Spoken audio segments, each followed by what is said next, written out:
Баршаңызға сәлем достар. Бүгін сіздермен өте жеңіл, небәрі 5 минутта дайындалатын орам жапырақтан жасалынған салаттың рецептісімен бөлісемін. Ол үшін видеоны соңына дейін қарап, каналға тіркелуді ұмытпаңыз. Және де пікір қалдыруды да ұмытпаңыз. Бізге керегі екі ғана зат: балғын қиярымызбен және орам жапырағымыз. Бізде орам жапырағымды осының жартысын ғана алдым. Яғни сіздерде бір бүтіні болса, оның төрттен бір бөлігін алып қажеттеріңізге жаратасыздар. Егер бұдан көп қалайым десеңіздер, құрамын көбейте берсеңіздер болады. Маған осы жартысы жеткілікті. Енді осыны жіңішке етіп турап аламыз.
Орам жапырағымызды міне осындай етіп, жіңішке етіп турап аламыз. Енді таза ыдысымызға саламыз және де қалған бөліктерінде өте жіңішке етіп турап аламыз. Дәл видеодағыдай көріп тұрғандарыңыздай жасап аласыздар.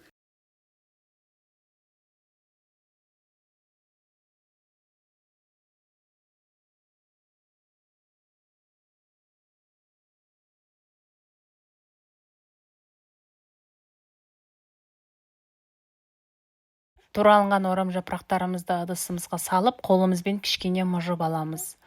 Біздің орам жапырағымыз өте қатты болғандықтан сәл мұжыңқыраған жеткілікті. Енді балғын қиярымызды аламыз. 2 данасын алдым. Енді осыны ұзыншалап жіңішке етіп аламыз. Сосын мұны да жіп жіңішке етіп турап аламыз.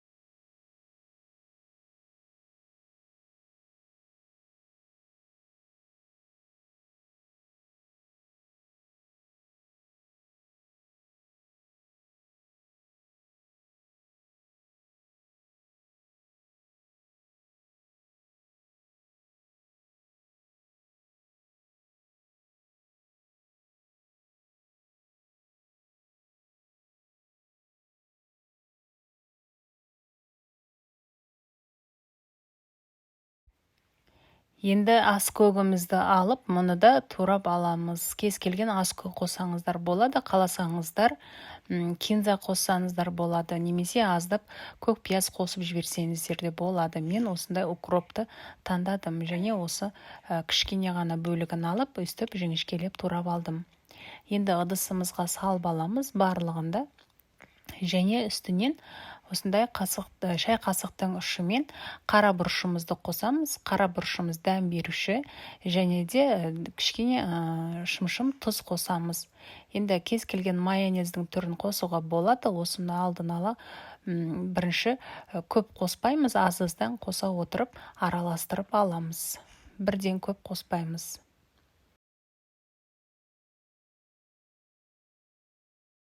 Қара бұрышты өз қалауыңыз бойынша қоса бересіздер. Егер қоспаймын десеңіздер, ол да болады.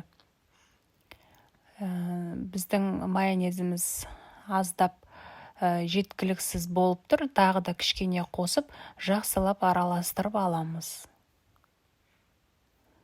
Дайын болған салатымызды дастарханға ұсынамыз, өте дәмді әрі жеңіл болып шығады. Және де өте жылдам уақытта жасалынады.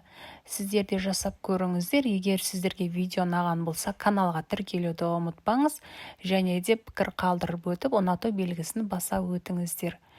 Каналда неше түрлі қолжетімді рецепттерді көре аласыздар.